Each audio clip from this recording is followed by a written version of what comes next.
Hello everyone, मैं DG recipes में मैं सबका स्वागत कर रही हूँ। आज मैं बहुत ही ख़ास एक स्पेशल रेसिपी सबके साथ शेयर करने जा रही हूँ। आज का ये रेसिपी मैं पटल से बनाऊँगी इवनिंग स्नैक्स के लिए। पटल का चॉप बहुत ही स्वादिष्ट रेसिपी है, तो वीडियो को बिल्कुल भी स्किप मत कीजिएगा। बहुत ही सिंपल तरीके से आज का ये रेसिपी मैं शेयर कर रही हूँ, कंटिन्यू देखते रहिए। इस रेसिपी के लिए पटल को हम ऊपर से हल्का सा छील लिए हैं। मैं कुछ इस तरीके से सारे पटल को छील के रख दिए थे। अभी पटल का अंदर का जो हिस्सा है मैं कुछ इस तरीके से मैं निकालूंगी।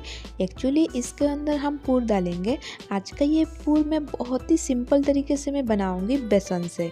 बेसन, प्याज और मिर्चा का सिंपल सा पूर इसमें ऐड करेंगे, लेकिन इतना स्वादिष्ट रेसिपी है, आप एक बार बना के ज़रूर ट्राई कीजिएगा इवनिंग स्नैक्स में।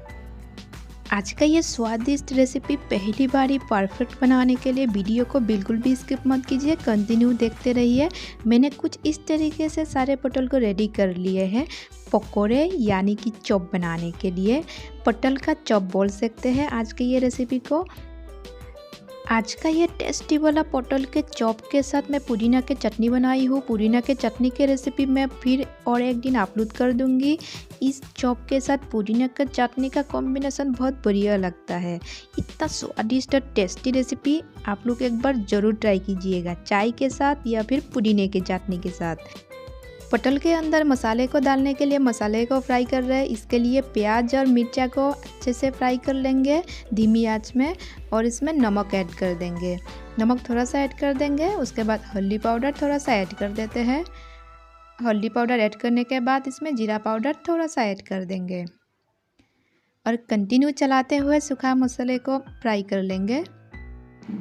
सूखा मसाला हल्का फ्राई करने के बाद अभी इसमें बेसन ऐड कर देते हैं। हाफ कप बेसन ऐड कर देते हैं।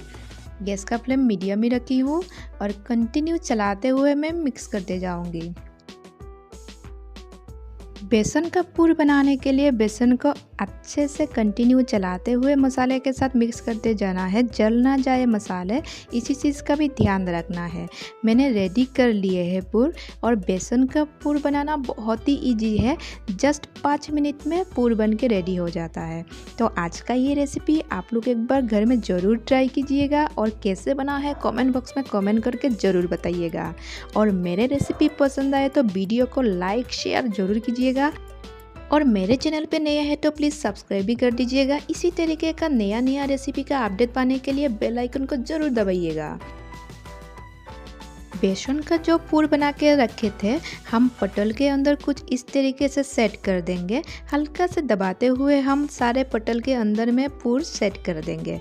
बहुत ही इजी है ये पटल का रेसिपी, लेकिन बहुत ही टेस्टी है। कम टाइम में बनने वाला झटपट इवनिंग स्नैक्स आप लोग ज़रूर ट्राई कीजिएगा।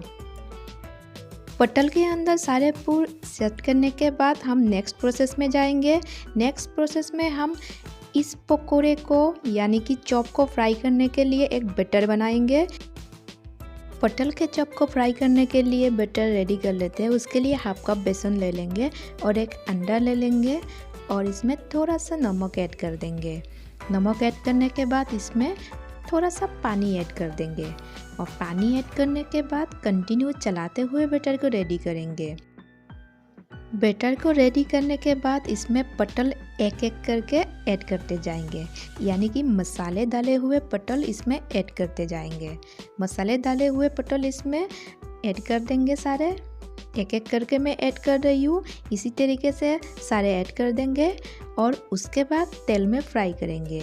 मैंने तेल पहले से गर्म करके रखे थे, उसमें अभी एक एक करके धीरे धीरे ऐड करते जाएंगे। बहुत सिंपल तरीके से आज का ये रेसिपी दिखाने की कोशिश कर रही हूँ।